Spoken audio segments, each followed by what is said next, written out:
ಇನ್ನು ಯತ್ನಾಳ್ ಅವರು ನಿನ್ನೆ ನಿರ್ಧಾರ ತೆಗೆದುಕೊಂಡ್ರು ಬಿಜೆಪಿ ಅಭ್ಯರ್ಥಿಯನ್ನು ಬೆಂಬಲಿಸುವಂತ ನಿರ್ಧಾರ.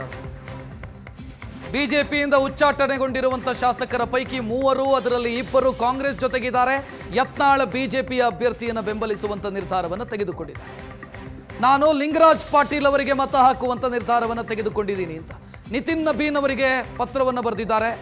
ಬಿಜೆಪಿಯ ರಾಷ್ಟ್ರೀಯ ಅಧ್ಯಕ್ಷರಿಗೆ ಲಿಂಗರಾಜ್ ಪಾಟೀಲ್ ಅವರು ತಳಮಟ್ಟದ ಕಾರ್ಯಕರ್ತ, ಅವರನ್ನು ಬೆಂಬಲಿಸುವಂತ ನಿರ್ಧಾರವನ್ನು ತೆಗೆದುಕೊಳ್ತಾ ಇದ್ದೀನಿ. ನನ್ನ ವಿರೋಧ ಏನಿದ್ರು ಕೂಡ ಕುಟುಂಬ ರಾಜಕಾರಣದ ವಿರುದ್ಧ, ಬಿಜೆಪಿಯ ಒಳಗಿರುವಂತ ಕುಟುಂಬ ರಾಜಕಾರಣದ ವಿರುದ್ಧ. ಆದರೆ ಬಿಜೆಪಿಯ ಸಿದ್ಧಾಂತದ ಬಗ್ಗೆ ನನ್ನ ವಿರೋಧ ಇಲ್ಲ, ಮೋದಿಯವರ ಬಗ್ಗೆ ನನ್ನ ವಿರೋಧ ಇಲ್ಲ. ನಾನು ಬಿಜೆಪಿ ಅಭ್ಯರ್ಥಿಯನ್ನು ಬೆಂಬಲಿಸ್ತೀನಿ ಅಂತ ಯತ್ನಾಳ್ ಸ್ಪಷ್ಟವಾಗಿ ಹೇಳಿದ್ದಾರೆ. ಆ ಮೂಲಕ ಬಿಜೆಪಿಗೆ ಒಂದು ಎಕ್ಸ್ಟ್ರಾ ವೋಟ್ ಬಂತು. ಮತ್ತಿಬ್ಬರು ಶಾಸಕರು ಉಚ್ಚಾಟನೆಗೊಂಡವರು, ಒಂದು ಎಸ್ ಟಿ ಸೋಮಶೇಖರ್, ಮತ್ತೊಂದು ಶಿವರಾಮ ಹೆಬ್ಬಾರ್. ಆ ಇಬ್ಬರೂ ಕೂಡ ಸದ್ಯ ಕಾಂಗ್ರೆಸ್ನ ಜೊತೆಗಿದ್ದಾರೆ. ಕಾಂಗ್ರೆಸ್ನ ಕಾಂಗ್ರೆಸ್ ನಡೆಸಿದಂತಹ ಸಭೆಯಲ್ಲಿ ರೆಸಾರ್ಟ್ನಲ್ಲೂ ಕೂಡ ಇದ್ರು. ಅವರು ಕಾಂಗ್ರೆಸ್ನ ಅಭ್ಯರ್ಥಿಯನ್ನು ಬೆಂಬಲಿಸುವಂತ ನಿರ್ಧಾರವನ್ನು ಅವರು ತೆಗೆದುಕೊಂಡಿದ್ದಾರೆ. ಯತ್ನಾಳ್, ನಾನು ಸಿದ್ಧಾಂತಕ್ಕೆ ಬದ್ಧ, ಬಿಜೆಪಿ ಅಭ್ಯರ್ಥಿಯನ್ನು ಬೆಂಬಲಿಸ್ತೀನಿ, ಲಿಂಗರಾಜ್ ಪಾಟೀಲ್ ಅವರಿಗೆ ಓಟ್ ಹಾಕ್ತೀನಿ ಅಂತ ಹೇಳಿದ್ದಾರೆ. ಸಂಜೆ 4 ಗಂಟೆಯವರೆಗೂ ಕೂಡ ಪರಿಷತ್ ಮತದಾನ ಆಗುತ್ತೆ. ಬ್ಯಾಲೆಟ್ ಪೇಪರ್ ಮೂಲಕ ಮೊದಲ, ದ್ವಿತೀಯ, ತೃತೀಯ ಪ್ರಾಶಸ್ತ್ಯದ ಮತ ಅಂತ ಚಲಾವಣೆ ಮಾಡಲಾಗುತ್ತೆ.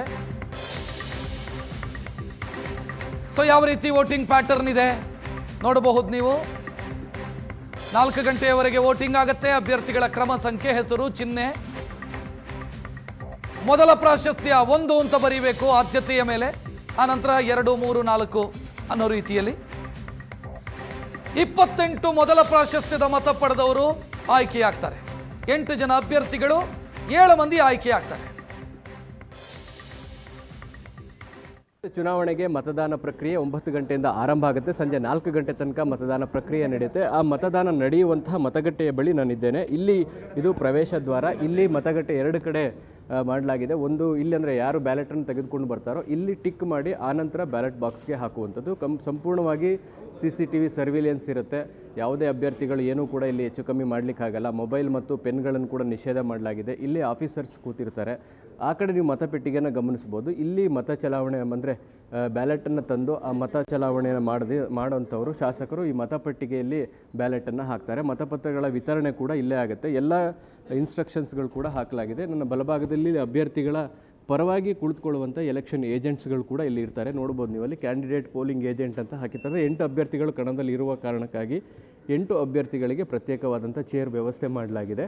ಹಾಗಾಗಿ 8 ಅಭ್ಯರ್ಥಿಗಳು ಇಲ್ಲೇ ಕುಳಿತುಕೊಂಡಿರ್ತಾರೆ. ಅಭ್ಯರ್ಥಿಗಳು ಮತ್ತೆ ಚಲಾವಣೆ ಹೇಗೆ ಮಾಡ್ತಾರೆ ಅನ್ನೋದನ್ನು ಅಬ್ಸರ್ವ್ ಮಾಡೋ ಸಲುವಾಗಿ ಕೂತಿರ್ತಾರೆ. ಮತ್ತು ಎಲೆಕ್ಷನ್ ರಿಟರ್ನಿಂಗ್ ಆಫೀಸರ್, ವಿಧಾನಸಭೆಯ ಕಾರ್ಯದರ್ಶಿ ಆಗಿರುವಂಥ ವಿಶಾಲಾಕ್ಷಿ ಅವರು ಕೂಡ ಇಲ್ಲೇ ಇದ್ದಾರೆ. ಅವರ ಸುಪರ್ದಿಯಲ್ಲೇ ಎಲ್ಲ ಚುನಾವಣಾ ಪ್ರಕ್ರಿಯೆಗಳು ನಡೆಯುತ್ತೆ.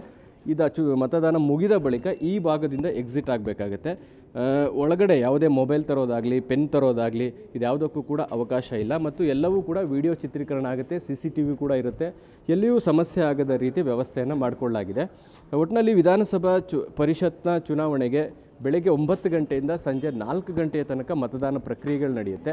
ಇಲ್ಲಿ ಕೊಡುವಂಥ ಪೆನ್ನನ್ನೇ ಬಳಸಿ ಮತ ಚಲಾವಣೆ ಮಾಡಬೇಕು. ಹೊರಗಡೆಯಿಂದ ಅವರ ಪೆನ್ನನ್ನು ತರೋದಾಗಲಿ ಅಥವಾ ಮೊಬೈಲ್ ಇಟ್ಕೊಂಡು ಬರೋದಾಗಲಿ ಅದು ಯಾವುದಕ್ಕೂ ಕೂಡ ಅವಕಾಶ ಇಲ್ಲ. ಮತ್ತು ಆ ರೀತಿ ಏನಾದ್ರು ಮೊಬೈಲ್ಗಳು ತರುವಂಥದ್ದಾದರೆ ಮೊಬೈಲ್ಗಳನ್ನ ಇಡೋದಕ್ಕೆ ಪ್ರತ್ಯೇಕವಾದಂಥ ವ್ಯವಸ್ಥೆಗಳನ್ನು ಕೂಡ ಮಾಡಲಾಗಿದೆ. ಇದು ಬೂತ್ನ ಹೊರಭಾಗ. ಇಲ್ಲಿ ನಂಬರ್ನ ಬರೆದಿದ್ದಾರೆ. ಇಲ್ಲಿ ಮೊಬೈಲ್ಗಳನ್ನು ಇಡೋದಕ್ಕೆ ಅವಕಾಶಗಳಿದೆ. ಆ ರೀತಿಯ ಮೊಬೈಲ್ ತಂದಂಥ ಶಾಸಕರು ಇಲ್ಲೇ ಇಡಬೇಕಾಗತ್ತೆ. ಒಟ್ಟಿನಲ್ಲಿ ಎಲ್ಲ ರೀತಿಯಾದಂಥ ತಯಾರಿಗಳಾಗಿದ್ದಾವೆ. ಈಗ ರೆಸಾರ್ಟ್ಗಳಿಂದ ಬರುವಂಥ ಶಾಸಕರು ನೇರವಾಗಿ ವಿಧಾನಸೌಧಕ್ಕೆ ಬರ್ತಾರೆ. ಇಲ್ಲಿ ತಮ್ಮ ಮತಪಟ್ಟಿಯಲ್ಲಿ ಹೆಸರುಗಳನ್ನು ನೋಡ್ತಾರೆ. ಸ್ಲಿಪ್ ವಿತರಣೆ ಆಗುತ್ತೆ. ಆಮೇಲೆ ಬ್ಯಾಲೆಟ್ ಕೊಡ್ತಾರೆ.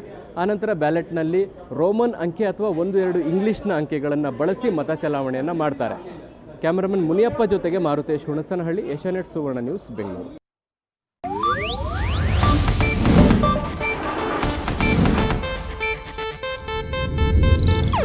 ಇದು ಏಷ್ಯಾನೆಟ್ ನ್ಯೂಸ್ ನೆಟ್ವರ್ಕ್ ಪ್ರಸ್ತುತಿ.